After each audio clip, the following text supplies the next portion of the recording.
Continuamos. Sí, señora senadora. La siguiente postulante es la doctora Claudia Rosana Cesaroni, presentada por el Centro de Estudios en Política Criminal y Derechos Humanos. Claudia Cesaroni, DNI 16.263.075. Es abogada por la Universidad Nacional de Buenos Aires, se recibió en 1994, y magíster en Criminología por la Universidad Nacional de Lomas de Zamora, título obtenido en el año 2004. En 2005 participó en la investigación y publicación efectuadas conjuntamente entre la Secretaría de Derechos Humanos y UNICEF bajo el nombre Privados de Libertad, Situación de Niños, Niñas y Adolescentes en la Argentina. Es coautora de la investigación Voces desde el Encierro, Mujeres y Jóvenes Encarcelados en la Argentina, publicada en el año 2006. En 2007 trabajó como consultora en la investigación realizada por la Secretaría Nacional de Niñez, Adolescencia y Familia, UNICEF y la Universidad Nacional de 3 de Febrero y fue coautora de la consiguiente publicación, Adolescentes en el Sistema Penal. En 2009 se publicó su tesis de maestría, El dolor como política de tratamiento, el caso de los jóvenes adultos presos en cárceles federales. En el mismo año participó en el libro Los presos hablan sobre los derechos humanos en la cárcel.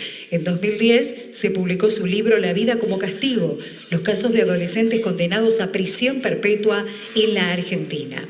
Fundó el Centro de Estudios en Política Criminal y Derechos Humanos, CEPOC, en el año 2004. Ha ejercido la docencia de posgrado en la Universidad Nacional de Rosario, La Plata, La Pampa y del Comahue, y en la Universidad de San Carlos de Guatemala. A partir de febrero de 2015 es docente preuniversitaria en la Escuela Secundaria Técnica de la Universidad Nacional de Quilmes. En agosto de 2013 se publicó su investigación Masacre en el Pabellón Séptimo, sobre el hecho sucedido en la cárcel de Devoto el 14 de marzo de 1978. En agosto de 2014 se publicó su libro Un partido sin papá, sobre la problemática de las familias, en particular los hijos e hijas de personas privadas de la libertad. Daré lectura, reitero, a un grupo aleatorio de las avales para la señora Claudia Cesaroni, tanto de ella como de todos los postulantes. Los listados completos se encuentran a disposición de los integrantes de la comisión.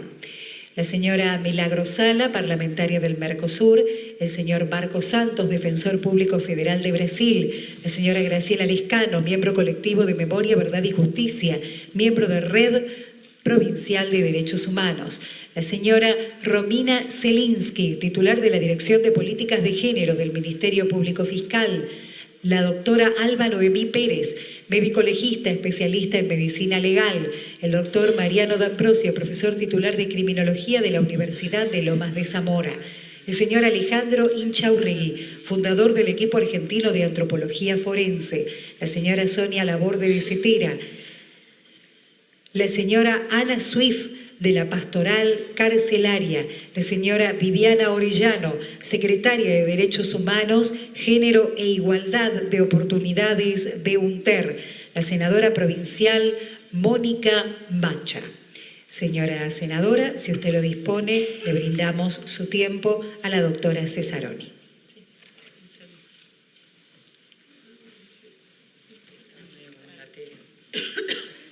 Buenas tardes a todos y todas.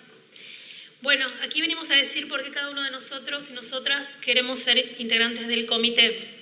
Así que yo no voy a hablar de lo que es la tortura ni de por qué es necesario ese comité, porque la ventaja de hablar anteúltima es que ya lo dijeron mis compañeros y compañeras. Yo quiero reivindicar mi postulación, que a eso vinimos, como militante y como militante mujer. Porque en estos temas, en el tema de la cárcel, el tema del sistema penal, el tema de la tortura, es un sistema profundamente machista. Entonces creo que el recorrido que yo puedo contar, que he hecho, también hay que verlo con ese matiz, con la dificultad particular que supone que, por ejemplo, cuando entramos a una cárcel a recorrer un pabellón, nos diga muchas veces el servicio penitenciario, pero señora, usted va a correr riesgo, se anima a entrar, y nosotros sabemos que esa es una manera de amedrentarnos y de evitar que cumplamos nuestro rol. Eso yo lo aprendí en uno de los lugares en los que trabajé, que es la Procuración Penitenciaria, como aquí se dijo, todos nosotros nos conocemos mucho.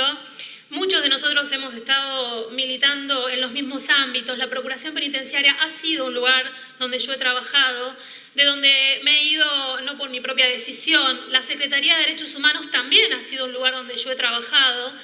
Y en esos lugares, quiero decir también, y quiero reivindicarme también como trabajadora, he tenido muchas dificultades, porque este no es un tema fácil. Aquí parece que todos tenemos clarísimo que es necesario luchar contra la tortura, pero no es fácil luchar contra la tortura. No es fácil plantar que el problema no es solamente el pasado, sino que es el presente. No es fácil discutir con autoridades nacionales, provinciales y locales. No es fácil. Yo quiero ser muy sincera, porque si no parece que fuera un jardín de rosas y que todos estamos de acuerdo en lo que hay que hacer. Y yo creo que no, eso no es así, y me parece que la importancia de formar el comité es justamente dar una batalla. Una batalla que hay que dar también en el ámbito cultural, digo, la famosa batalla cultural, porque una parte muy importante de nuestro pueblo le parece muy bien que a los que cometen un delito se los torture, se los maltrate. Hay una parte importante de nuestro pueblo y de nuestros medios de comunicación que cuando alguien muere en una cárcel dice uno menos, o cuando alguien es torturado en una cárcel dice, bueno, ¿para qué no hubiera robado? No le hubiera pasado nada. A mí eso no me pasa porque soy honesto. Entonces me parece que esa también es una batalla que nosotros tenemos que dar. Yo iba a traer un montón de otras cosas, pero solo voy a mostrar una foto que para mí es un orgullo.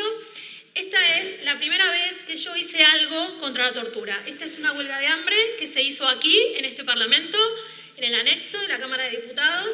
Esta jovencita soy yo, pasaron 20 y tantos años, no más, perdón, 85, 32 años, y estábamos haciendo una huelga de hambre. Yo integraba el Departamento Juvenil de la Liga Argentina por los Derechos del Hombre, y junto con los representantes de las juventudes políticas y de otros organismos de derechos humanos hicimos una huelga de hambre por la libertad de los presos políticos heredados de la dictadura.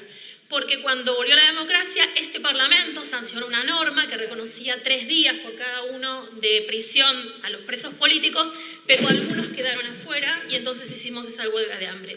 Yo reivindico mi militancia. Desde ese momento, septiembre del 85, cuando tenía 22 años, hasta ahora, y en esas formas de militancia, ya mencioné los lugares de trabajo, la creación del CEPOC. Nosotros creamos el CEPOC con otros 3 compañeros de la maestría en criminología en el año 2004, abril 2004.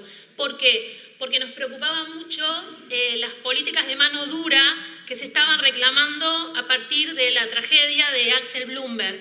Y nos permitimos discutir en ese momento esas medidas que este Parlamento tomaba, y yo creo que lo quiero decir, aunque voy a decir cosas que por ahí no son políticamente correctas, pero creo que muchas de esas normas que se votaron fueron a la luz de los años, y luego de analizarlas un error, y no tienen que ver con reconocer el dolor de esa persona, sino con entender que con mano dura y con más castigo se resuelven los problemas.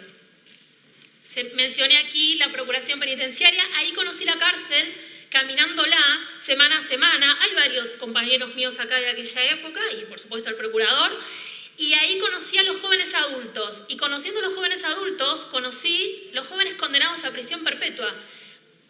Prisiones que habían sido impuestas en el varios años antes, desde el año 97 hasta el 2002.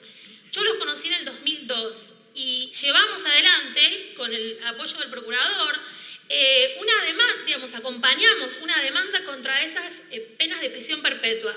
El libro que yo escribí como consecuencia de todo ese trabajo se llama La vida como castigo, y se llama así porque entendía o veía que lo único que estaba haciéndose en ese caso con esos jóvenes y con muchos otros jóvenes era aplicarles puro dolor, puro castigo.